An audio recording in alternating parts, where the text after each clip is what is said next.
Hola, ¿qué tal? Muy buenas tardes a todos. Muchas gracias por acompañarnos. Sean todos bienvenidos a este taller de sensibilización sobre epilepsia y el trastorno del espectro autista, que es ofrecido por el Centro de Formación y Actualización Docente, el CEFAD. Les pido a todos que si tienen algún comentario, alguna pregunta, que puedan por favor ayudarnos apuntándolo en el chat y al final le vamos a ir dando respuesta a cada uno. Y para comenzar, pues les presento al doctor Alfredo Manzano García, quien es médico por la Universidad La Salle y doctor en neurociencias por la Universidad Nacional Autónoma de México. Actualmente se desempeña como coordinador académico del programa de medicina en nuestra Universidad Anáhuac Querétaro. Muchas gracias, doctor, por estar con nosotros, por acompañarnos y muchas gracias a cada uno de los que se tomaron el tiempo para conectarse y estar en este taller. Adelante, doctor. Hola, ¿qué tal? ¿Sí me escuchan bien? ¿Se escucha bien el audio? No sé. Muy bien. Bueno, pues ya tengo el placer y de conocerlos a muchos de ustedes como colegas.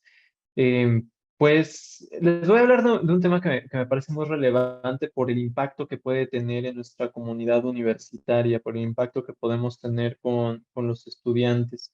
Les agradezco muchísimo haber estado por aquí. Creo que esto es trabajo de todos. Creo que entre más sepamos qué hacer en estos eventos que pueden ser tan traumáticos como tener una crisis epiléptica dentro del salón de clases, mejor lograremos atender a nuestros estudiantes. Quiero que sepan que no vamos a tener una clase de medicina, entonces no se preocupen de eso. Lo que vamos a tener es una serie de pasos ABC que debemos hacer con nuestros estudiantes que pueden presentar una crisis epiléptica o que debemos de nosotros considerar como docentes cuando estamos hablando de una persona, de un individuo que tiene trastorno del espectro autista. Entonces voy a compartir mi presentación en este momento y en lo que va abriendo también aprovecho para agradecer al CEFAD por la invitación a este tipo de cursos. Me parece que es importante darlos. Muy bien. Bueno, pues esto es un taller de sensibilización. No vamos a salir de aquí siendo neurólogos expertos en epilepsia, ni sabiendo utilizar fármacos específicos antiepilépticos. Lo que vamos a hacer aquí es realmente reafirmar cómo podemos actuar en el aula. Todas las preguntas son bienvenidas.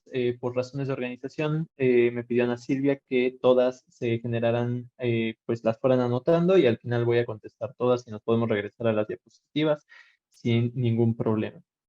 ¿Por qué hablar sobre epilepsia? Bueno, lo primero es porque es un trastorno muy común. Es un trastorno muy común. Puede ser que la persona que está al lado de ustedes tenga epilepsia y ustedes no lo sepan.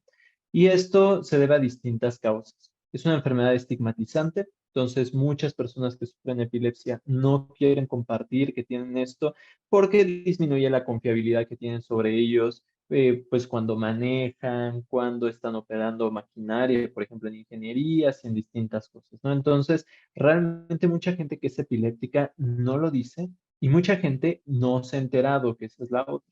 O sea, la epilepsia puede manifestarse desde la infancia, pero también en la juventud temprana, en la juventud tardía. Después encontramos un valle durante la adultez temprana y ya cuando llegamos a la adultez tardía y a la tercera edad, volvemos a tener un incremento en la cantidad de personas epilépticas. Entonces, no es raro encontrar que una persona que no era epiléptica a los 65 años se vuelve epiléptica. Hoy en día consideramos que 1% de la población general tiene epilepsia. Si nosotros hacemos una extrapolación así directa de los resultados epidemiológicos a la población de la universidad, encontramos que aproximadamente 40 estudiantes dentro de la universidad padecen epilepsia. Es una población grande, igual cuantitativamente no parece tanto, es un salón, pero definitivamente en posibilidad de crisis, pues esto aumenta drásticamente. En promedio, además, las personas que tienen epilepsia presentan una disminución del aprovechamiento académico importante. El promedio es que más o menos falten 15 días durante el año las personas que padecen epilepsia. Y eso hay que considerarlo como profesores, puesto que yo sé que todos tenemos pues nuestro currículo muy bien armado, nuestros planes magisteriales perfectamente bien diseñados, pero a veces pues puede escapar un poquito de esto la persona que padece epilepsia dado que esperamos y sabemos que puede suceder que tenga distintos días donde no asista. Entonces, es algo como de concientización como docente. Algo que es muy importante de considerar es que esta visión que tenemos en general como público lego de este tipo de características de la epilepsia como una convulsión no es correcta. Una convulsión es este tipo de crisis epiléptica. Es un tipo de crisis epiléptica donde la gente de repente se queda pasmada, pierden el estado de alerta, se caen y empiezan a tener el clonus. Por eso se llama tónico-clónica. Tónico viene de quedar pasmado y clónica viene de tener clonus, tener movimientos repetitivos. Las crisis tónico-clónicas generalizadas son las que se consideran convulsiones, ¿sí? Entonces aquí encontramos una cosa que no es lo mismo. No es lo mismo tener una crisis epiléptica a tener una convulsión. Casi siempre la gente considera que una crisis epiléptica es una convulsión, pero hay muchos tipos de crisis epilépticas. Sepan ustedes que pueden tener pacientes o pueden tener alumnos que de repente tengan una crisis epiléptica donde lo único que suceda es que de repente fulanito o sultanita se quedaron pasmados, viendo a la nada. 3, 4, 5 segundos y no responden al medio. Oye, Alfredo, ¿estás aquí? ¿Estás poniendo, ya estás de nuevo soñando durante la clase? Y en realidad lo que están teniendo es una crisis de ausencia. Son crisis muy comunes. Durante estos 5 segundos, 10 segundos, la persona no está ahí. O sea, no tiene su estado de alerta ahí. Puede ser que incluso queden con los ojos abiertos, pero su cerebro ya está en otra parte, ¿no? Y de hecho las personas no suelen acordarse de eso. De hecho, o sea, podría yo en este momento tener una crisis de ausencia y seguir mi clase como si nada, porque en realidad no sentiría yo esta crisis, ¿no? Eso es algo que refieren las personas que tienen este tipo de crisis. Tenemos otro tipo de crisis, algunas que se van volviendo pues más extrañas y quizá más difíciles de identificar como crisis. Por ejemplo, personas que están perfectamente bien conscientes y de repente empiezan a tener un movimiento repetido, pero pueden seguir hablando contigo. Este tipo de crisis son crisis que mantienen el estado de alerta, es decir, la persona puede seguirse comunicando contigo, sin embargo, también es una crisis epiléptica. Hay otras crisis, por ejemplo, crisis atónicas, gente que está platicando y de repente ¡pah! Se cae como si se desmayara. Bueno, esto también es otro tipo de crisis. Tenemos crisis que son tan sencillas como ver unos poquitos, como escuchar un tinnitus, este sonido de pi, o alguna alucinación de algún tipo. Y tenemos incluso crisis emocionales, que son crisis epilépticas. Es decir, la persona empieza a reírse sin control, o la persona empieza a gritar sin control, o de repente tiene una alucinación compleja. Y no hay que pensar así como, no, bueno, o sea, digo, para una persona lego, lo primerito que vendría a su mente es, no, pues igual y tiene una enfermedad psiquiátrica o igual y está intoxicado con alguna cuestión. La cuestión es que también puede ser una crisis epiléptica. Entonces, el mundo de las crisis epilépticas es muy amplio y puede ser que exista gente que tenga varios tipos de crisis, no solamente uno, que tenga varios tipos de crisis y que manifieste esos tipos de crisis en diferentes momentos y con distintos disparadores. La crisis epiléptica es difícil de tratar en el medio médico, particularmente cuando nos encontramos una cosa que se llama estado epiléptico o estatus epiléptico. La epilepsia como enfermedad es una enfermedad de difícil control. Generalmente hay que utilizar distintos fármacos antiepilépticos y algunas veces otras intervenciones especializadas. Pero para nosotros, como respondedores de primer contacto, la historia es sencilla. Aquí es keep it simple, es hacerlo lo más sencillo posible. Punto número 1, mantener la calma. Nada refiere mejor una atención segura, una atención confiable, que simplemente mantener la calma. Empieza, la persona se cae, empieza con estos movimientos tónico-clónicos generalizados que son muy llamativos y uno lo único que tiene que hacer es con toda la calma del mundo decirle al resto de las personas, chicos, sálganse del salón, los que son amigos de fulanito de tal, pues vengan por favor, apóyenme y entonces, y hagámoslo rápido. Que si se quedan algunos chismosos, por favor, denos un poquito de privacidad.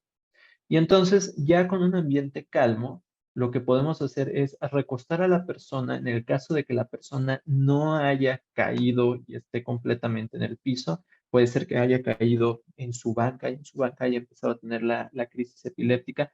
Conviene recostar a esta persona.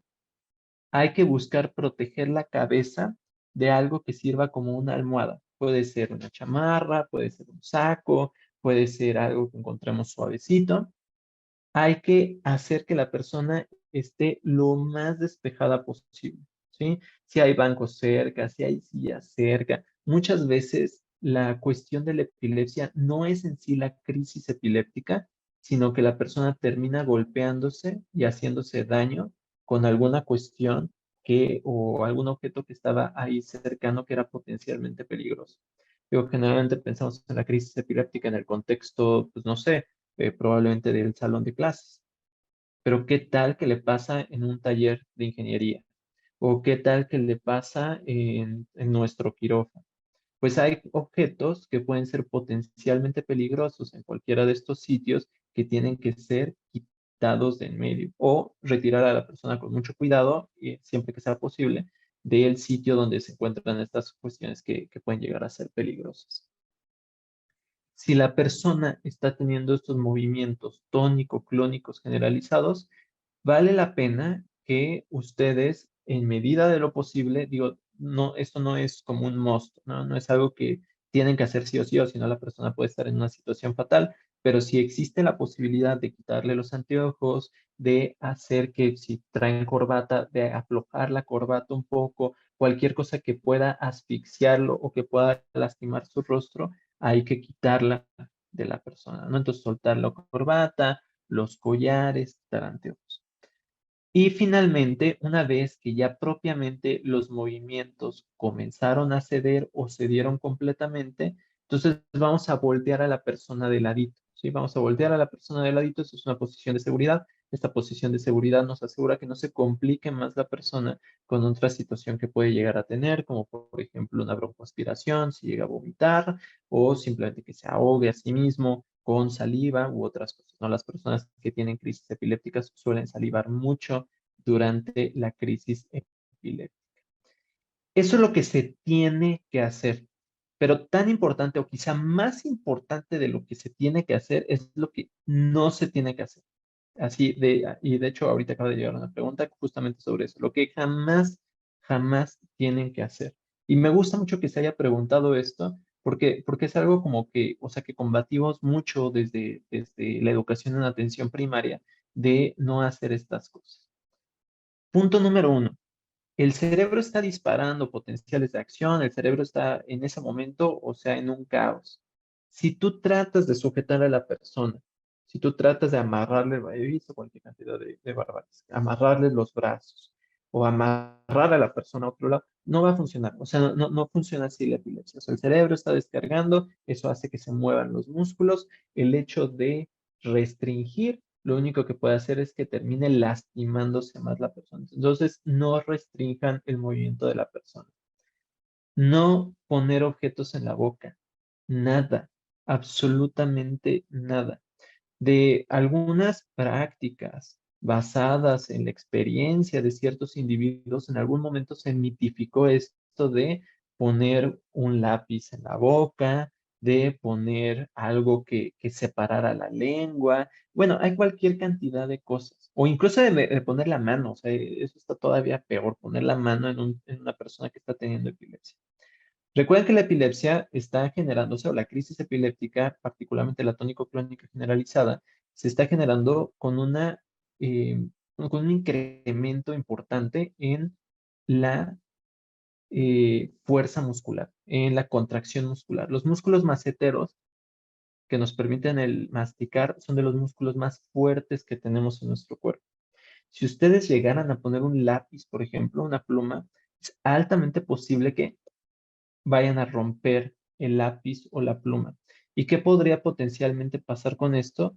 Pues que se clavara el lápiz o la pluma en la garganta del sujeto, lo cual sí podría llegar a ser catastrófico. porque si sangra la garganta, eso sí puede entrar a los pulmones y broncoaspira a la persona, o peor aún, si alguien mete los dedos, podría recibir una mordida tan fuerte, incluso con la capacidad de avulsionar su dedo, es decir, de cortarles el dedo.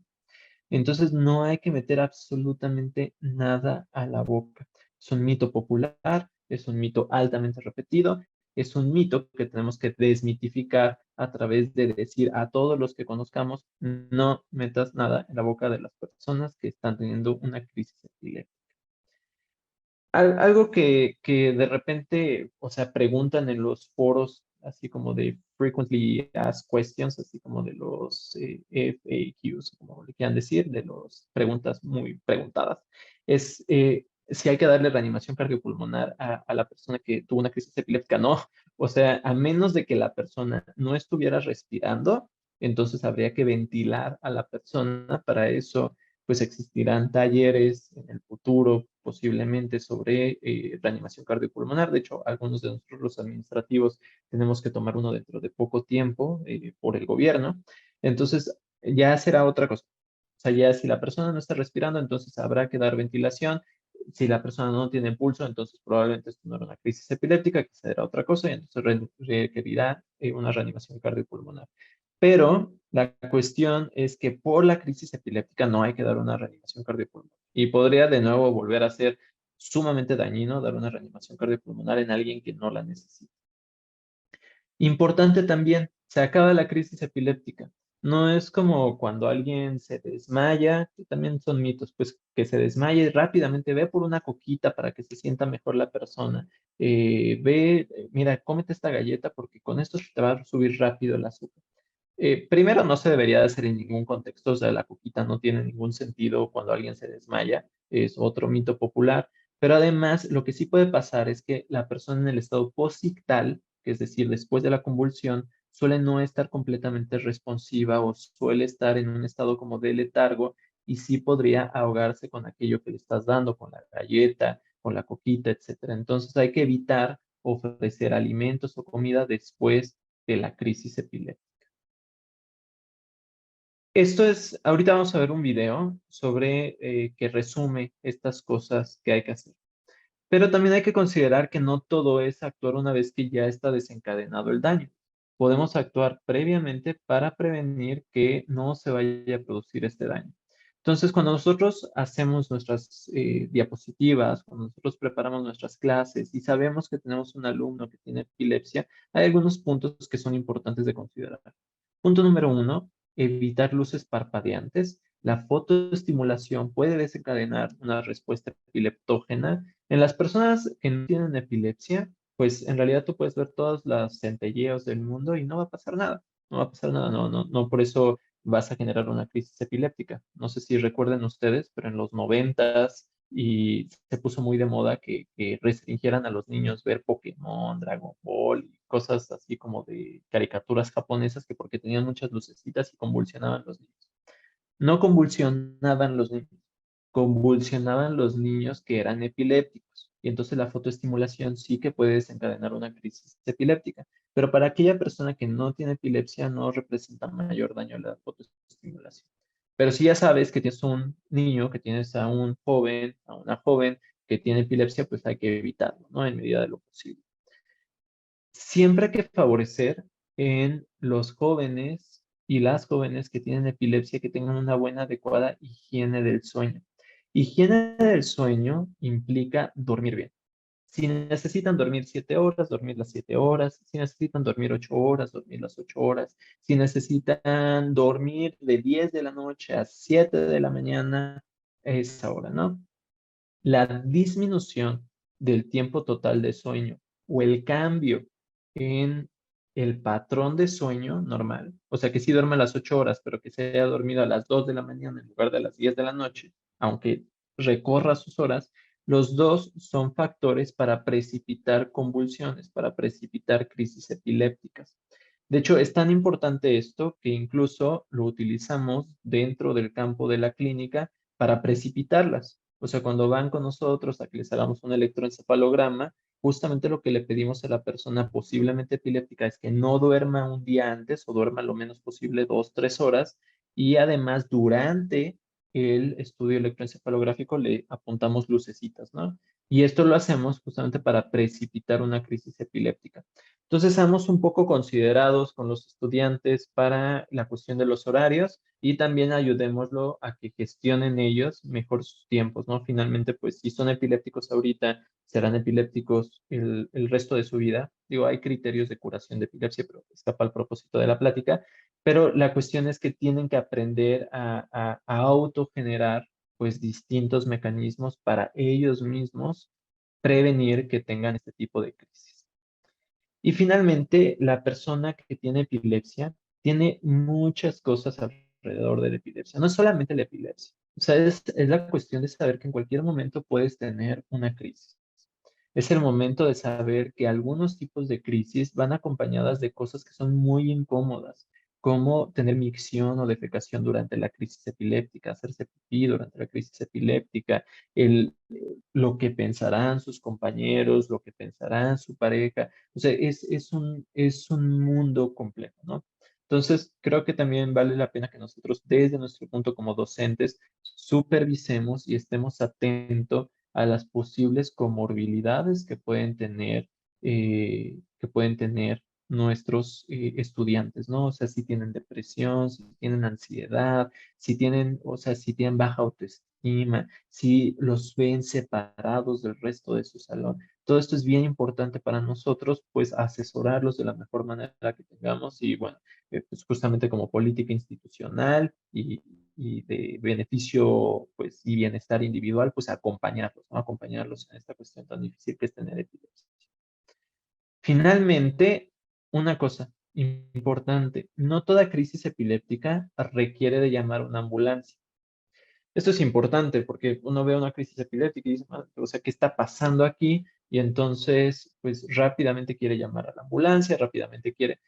La mayoría de crisis epilépticas son en personas que se conocen epilépticas, que están acostumbradas a tener crisis epilépticas y que por lo tanto desencadenar todo este sistema de que venga una ambulancia y la lleven al hospital y todo eso, no resulta, vamos de su interés, no resulta conveniente para estas personas porque ya saben que la iban a tener. ¿Sí? En todo caso, tendrán que acudir con su neurólogo a que les ajuste la dosis de medicamento, pero es normal que una persona epiléptica tenga cierto número de crisis mensuales estando bien controlado, ¿sí?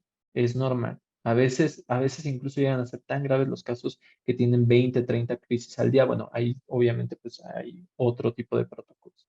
Sin embargo, si ven que la crisis dura más de 5 minutos, es una super emergencia. Es una emergencia grande, grande, grande. Ahí sí no es momento de esperar al servicio médico, a que vayan desde el edificio de liderazgo, desde el edificio A corriendo. No es lo que se tiene que hacer. A la par de que le llaman al servicio médico de aquí de la universidad, tienen que llamarle a una ambulancia inmediatamente que se alcance este umbral, porque esta persona tiene una cosa que se llama estado epiléptico y un estado epiléptico pone en riesgo la vida. Un estado epiléptico pone en riesgo la pues la función neuronal o la función neural normal de la persona. Entonces, una persona con un estado epiléptico puede llegar a tener consecuencias funcionales el resto de su vida. Este umbral de los 5 minutos se estableció como una regla de oro para evitar lo que antes sucedía, que eran 30 minutos. Antes definían el estado epiléptico como aquella crisis que duraba más de 30 minutos, pero pues ¿qué creen? La gente se esperaba 30 minutos y entonces ya pues cuando querían activar todo el sistema de emergencias pues ya no era útil. O sea, porque ya la persona ya había estado demasiado tiempo, posiblemente ya tenía un daño no recuperable. Entonces, más de 5 minutos es suficiente para que nosotros hablemos a un servicio médico de urgencias y activemos toda la respuesta, ¿no? O sea, activemos a servicio médico local, servicio médico de urgencias y a familiares. Es importante considerar esto. Vamos a ver aquí un video, que es un video muy sencillo, muy, muy cortito, eh, de- que me gustó porque la verdad es que lo explica aquí sencillo. Entonces vamos a compartir sonido. Y miren. ¿Sí se escucha el audio del video? A seizure, also known as convulsion or fit, can be caused by a disruption to the electrical activity in the brain, which may lead to uncontrollable contractions in muscles and unresponsiveness. If a seizure occurs, the most common cause is epilepsy, but it can be caused by other things, such as alcohol poisoning, a lack of oxygen, after a head injury, after taking certain drugs, or if someone with diabetes is having a hypo, where the blood glucose is too low.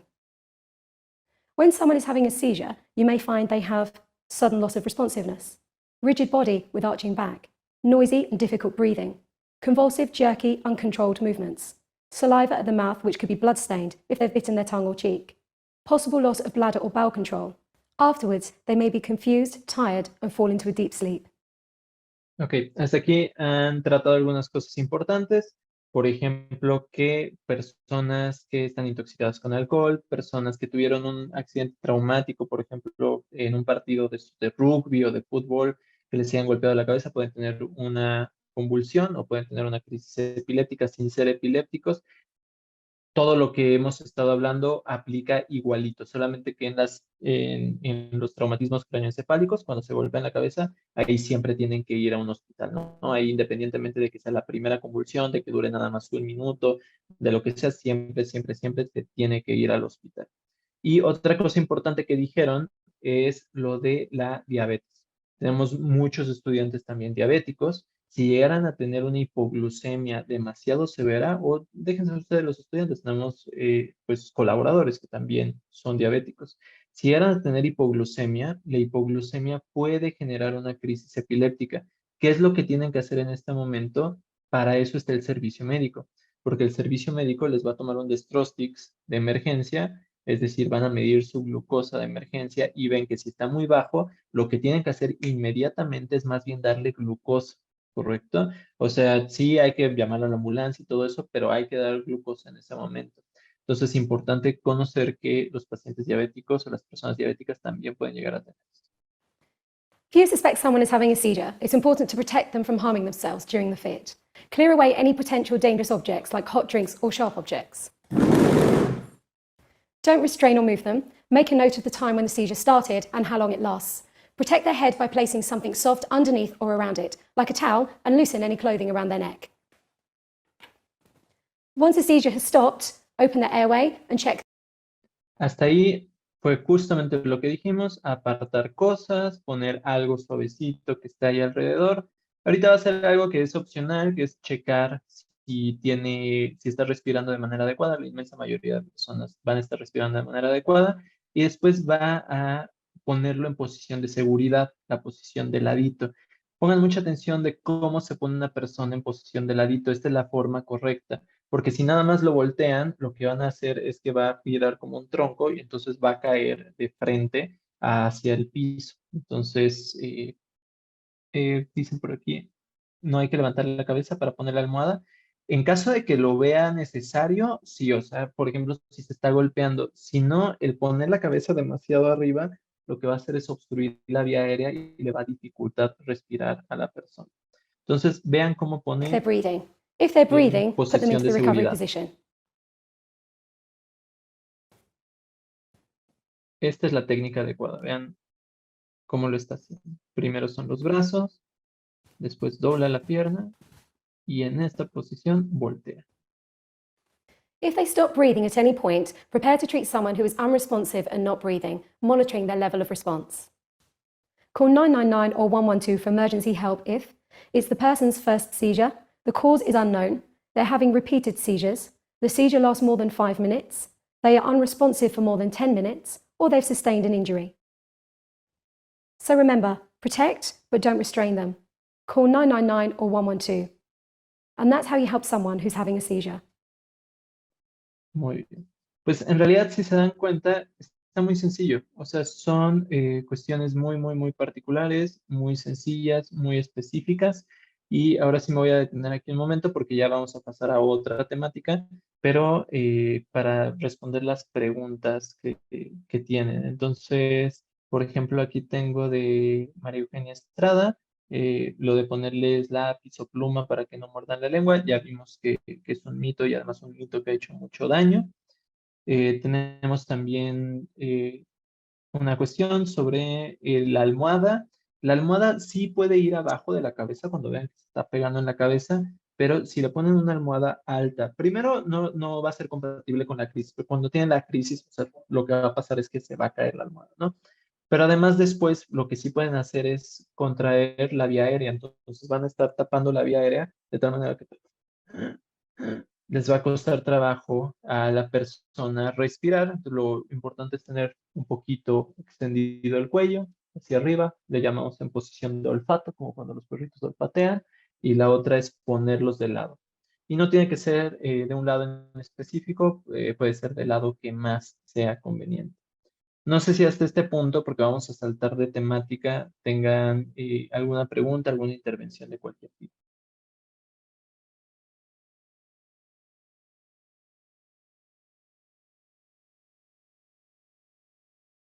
Ana Silvia, de casualidad, ¿pudo conectarse nuestra colaboradora que padece epilepsia para que diera un poquito como de su punto de vista? Sí, doctor. Sí, sí está. A ver.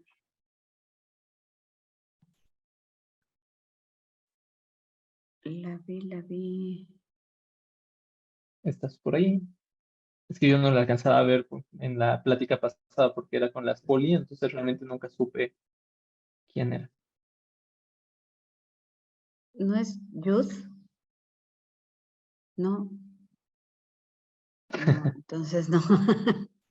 Ok, bueno, es que No. teníamos una colaboradora que hizo Sí, unas intervenciones muy lindas, maravillosas. porque habló en primera persona desde su punto de vista y justamente era como una reafirmación sobre cosas que no, o sea, no quisiera que le hicieran, ¿no? Por ejemplo, hablaba mucho sobre esta cuestión de meter objetos a la boca, que todavía se topaba con gente que lo intentaba cuando ya estaba teniendo una crisis. Preguntan por aquí, ¿cómo saber si el alumno se encuentra en esta situación sin invadir su privacidad?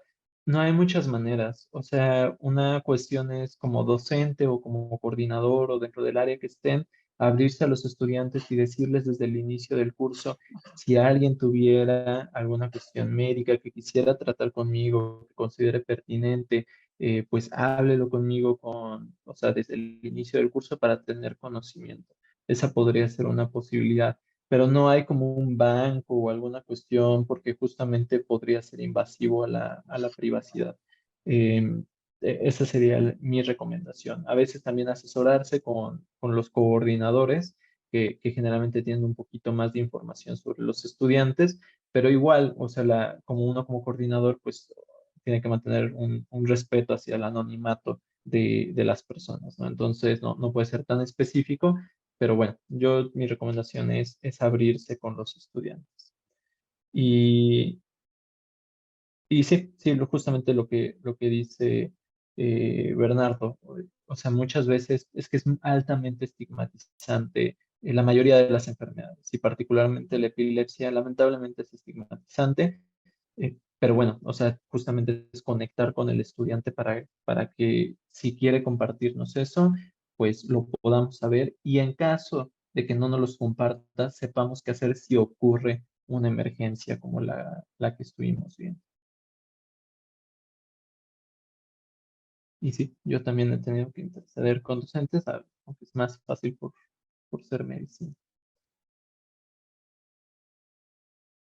Bueno, vamos a saltar a otro tema. Es un tema de una índole completamente diferente. El primer tema era de concientización, pero sobre todo de la atención primaria de urgencias, ¿sí? O sea, con epilepsia lo que realmente hay que conocer con mucha profundidad es los cinco que sí y que no durante una crisis epiléptica.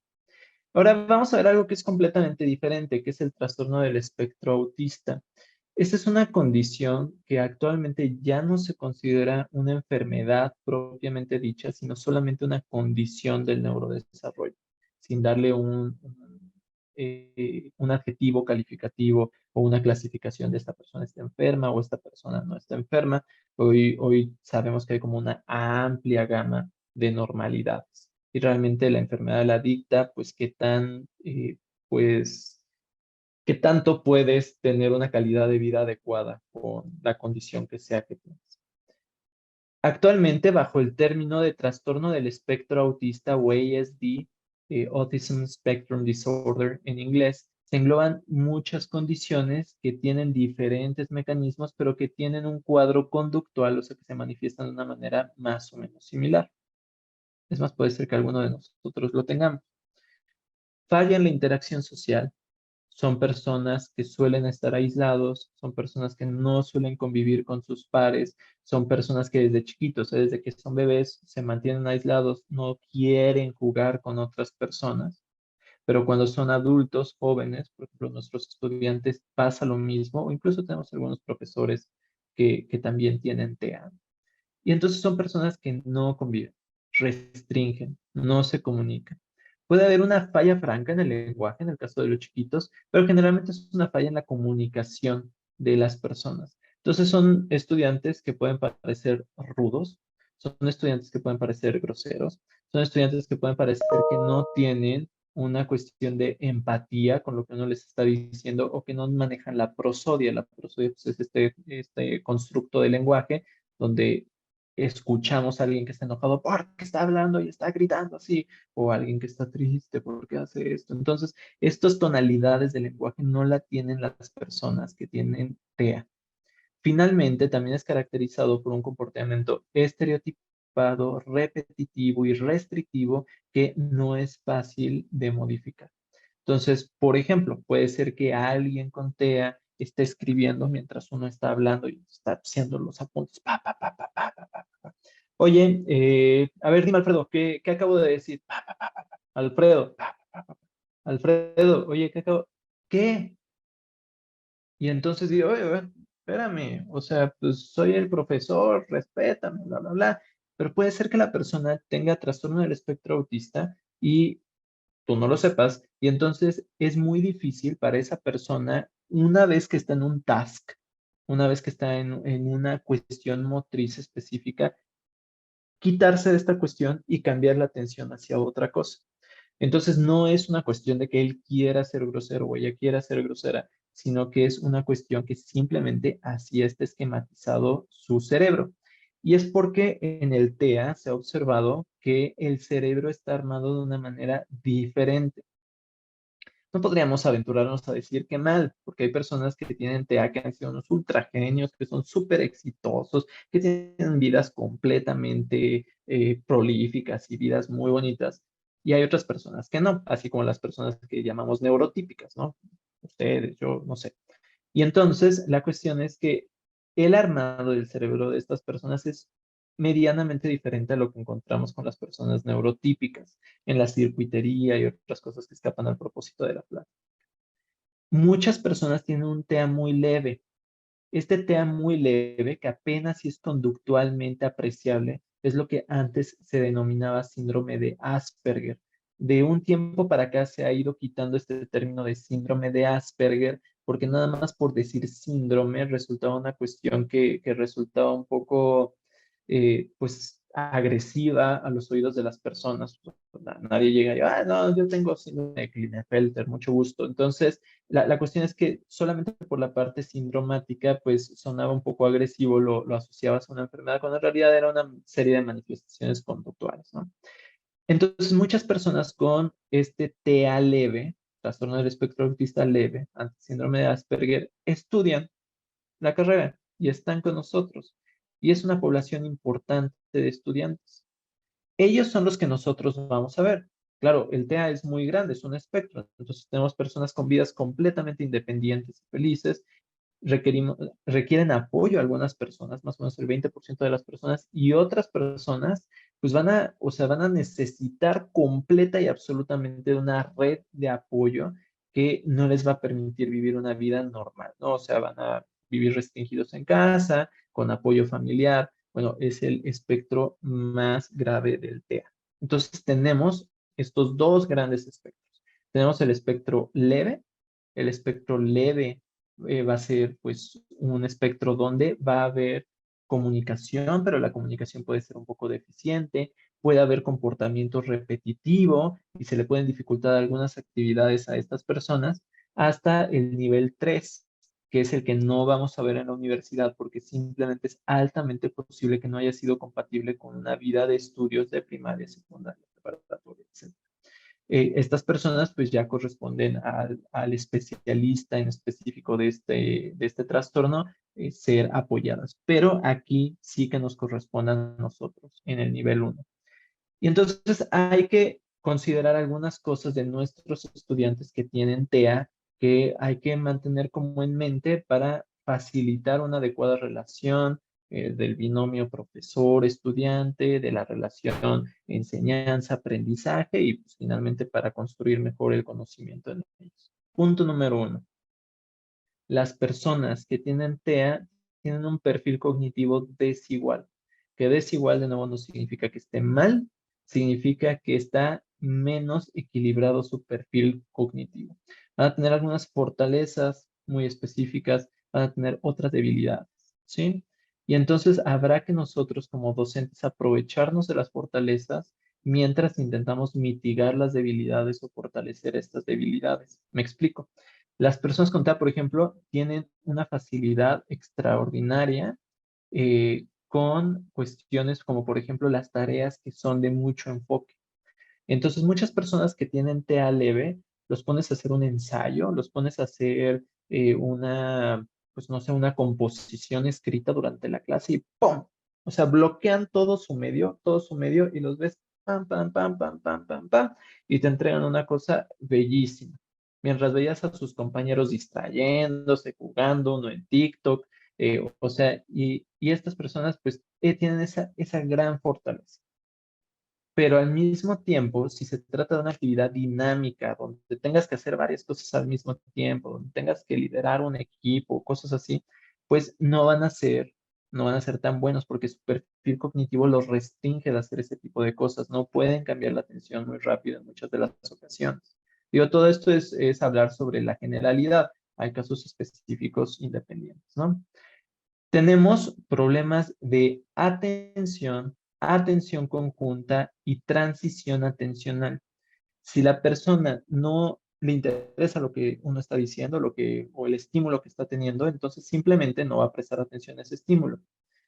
Si varias personas están poniendo atención a este estímulo, puede ser que esta persona desvíe la atención de ese estímulo. Finalmente, puede ser que necesitemos mantener la atención de aquí para allá, de aquí para allá, de aquí para allá. Y entonces, una persona con TEA leve puede ser que tenga problemas para esto. La habilidad de comunicación. La habilidad de comunicación no solamente en el término de qué tanto lenguaje o qué léxico, qué gramaticalmente correcto sea lo que dice, sino más bien la comunicación con sus pares, la comunicación con ustedes. Son estas personas que no hablan prácticamente y entonces que tú los ves y los ves con una seriedad como pues, muy clavada y entonces les quieres hacer la plática, quieres saber qué está pasando y no se abren. Es porque simplemente pues así trabajan ellos. Hay una cuestión de impredictibilidad de la conducta o del control emocional. A veces pueden llegar a ser impulsivos, como en el ejemplo que les ponía de que yo estaba trabajando, yo soy la persona con TEA y respondo, ¿qué quieres? Bueno, pues puede ser parte de eso. Puede ser que cuando nosotros estamos explicando se pierdan en conceptos difíciles, puede ser que las relaciones interpersonales sean muy difíciles y los van a ver en ocasiones como alumnos separados del resto del grupo de alumnos y entonces una dinámica dentro del salón de clases que quizá no sea la adecuada. También esta teoría de la mente, de ponerme en los zapatos del otro, de entender lo que está pensando el otro, suele tener una disminución en las personas, en algunas personas con TEA. Entonces, si les dices, no, es que mira, como coordinador te puedo decir que no puedes decirle eso a la profesora porque entonces se va a enojar la profesora. Puede ser que de verdad, o sea, por más que tú lo invites a adentrarse a tu universo, pues la persona diga, no lo entiendo. De hecho, una caricatura de esto es Sheldon, no sé si le han visto de Big Bang Theory. Sheldon es una persona que tiene síndrome de Asperger o TEA en estado leve. Claramente era una persona no empática y aún así, o sea, el personaje tenía su doctorado y era como el más listo de todos. Bueno, es justamente caricaturesco esto que llega a pasar.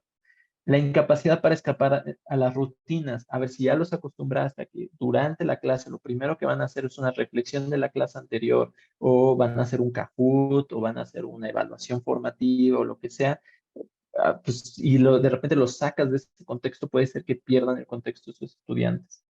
Y finalmente, comportamientos repetitivos. Puede ser que veas a la persona durante la clase, no sé, pues pueden ser cosas tan sencillas como tallando hacia un lápiz, ¿no? Y lo veas toda la clase y tallando el lápiz y digas, oye, ¿qué está pasando aquí? Bueno, es un comportamiento repetitivo que le cuesta trabajo quitar.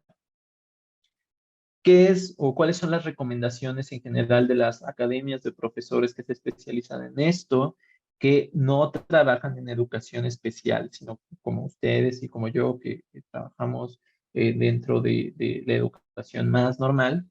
Uno, evitar la sobrecarga sensorial. Esto de hecho es bueno para todos los estudiantes, ¿eh? O sea, evitar el cognitive overload, que le llaman en inglés, o sea, tener muchísimas imágenes y sonidos y videos y cosas así, realmente es en detrimento del aprendizaje.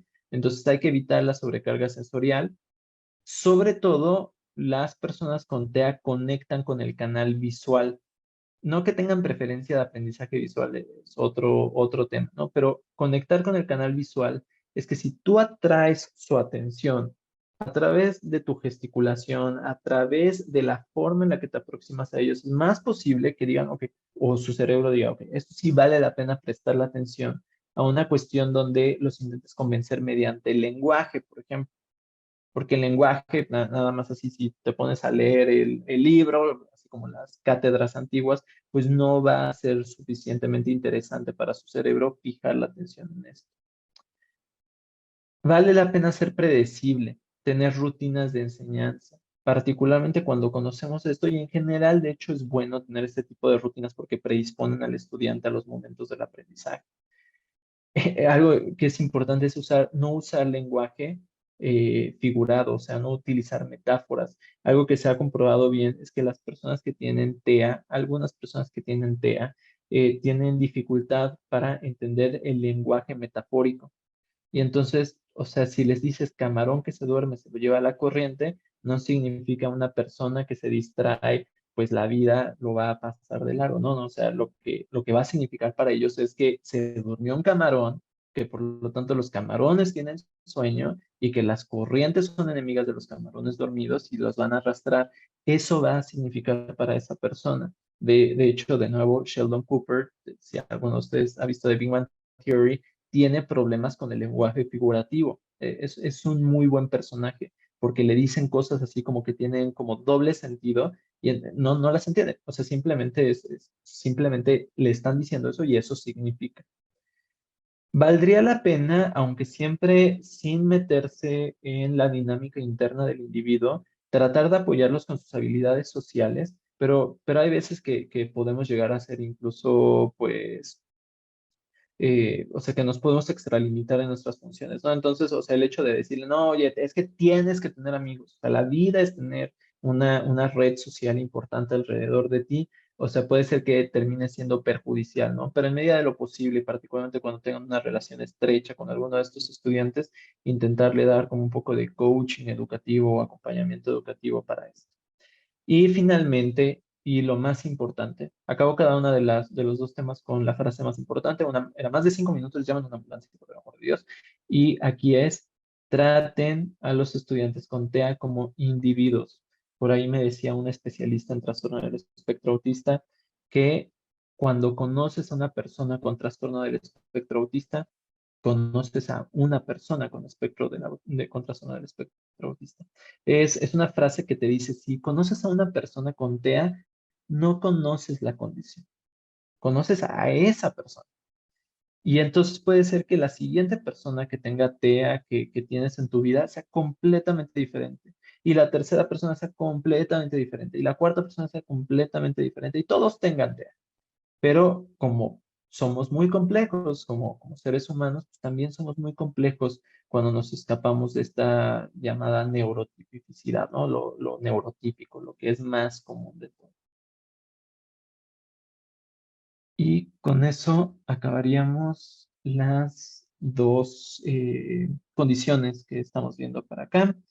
Dice por aquí Alison. Sí, los niveles no son fijos, no son fijos, sin embargo, tampoco son tan móviles.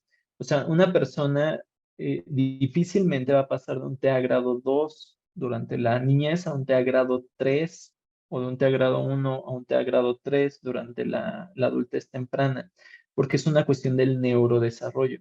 Lo que sí podemos encontrar es como un pequeño bamboleo, como el de un barco, o sea, que a veces tiende, o de un péndulo, que a veces tiende hacia estar más del lado del TA1, más al lado del TA2 o del TA2 al TA3, pero este movimiento pendular tan grande como del 3 al 1 y del 1 al 3 es francamente muy difícil, si bien no imposible, ¿no? Yo no conozco casos.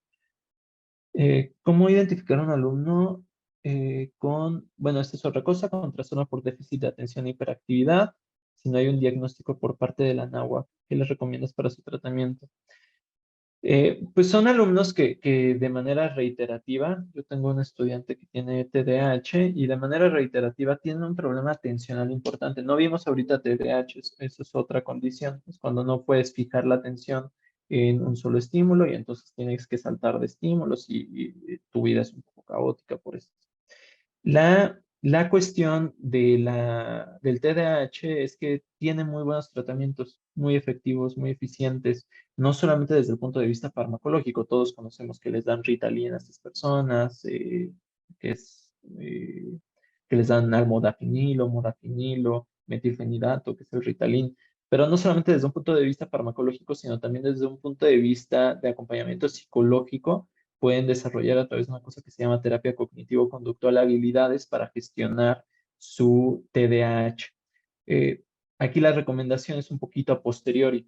Si ven que una persona le está yendo particularmente mal en su materia, si ven que esa persona se distrae con mucha facilidad y cualquier cosa así, ¡pum!, bota rápido su atención hacia otro campo, es posible que esta persona tenga TDAH. Muchos de ellos ya fueron diagnosticados durante su infancia, pero otros no.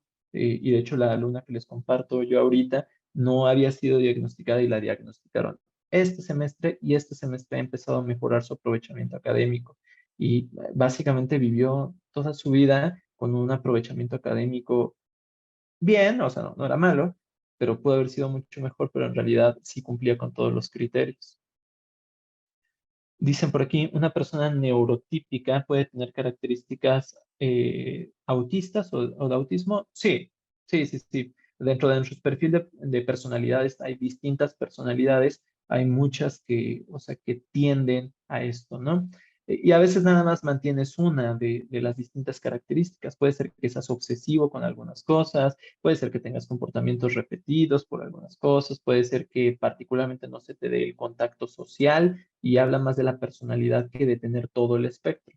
Entonces, dentro del mundo de personalidades que existen, sí puede haber algunas que sean como más parecidas al TDAH, perdón, al TEA, al trastorno del espectro autista, sin ser propiamente TEA, ¿no? Solamente tienes una característica.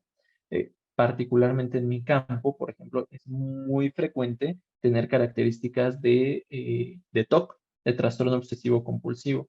Eh, Vengan un día a las oficinas y vean o sea, las mesas, los escritorios de todos nosotros, todos nuestros colaboradores, y van a ver que están limpios en general en exceso, ¿no? O sea, no hay nada fuera de su lugar. Es una característica que se manifiesta sobre todo, o se manifiesta mucho en la población médica.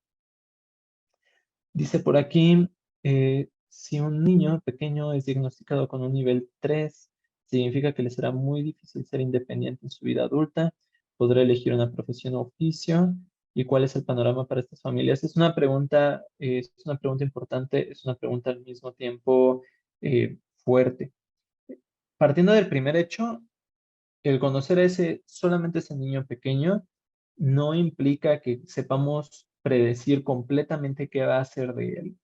Puede ser que sea el próximo premio Nobel de física y no lo sabemos en este momento, Pero si está bien diagnosticado de grado 3, lo que sí va a requerir es una red muy importante, pero muy importante de acompañamiento durante su infancia. Y muy importante no solamente son papás, es también psicopedagogos, es también pedagogos, es también un ambiente específico, psiquiatras o bueno, psiquiatras, neurólogos, pediatras, etcétera. O sea, sí se requiere de todo un esquema para que pueda esta personita o sea, de un niñito pequeño, o sea, alcanzar una vida lo más independiente posible.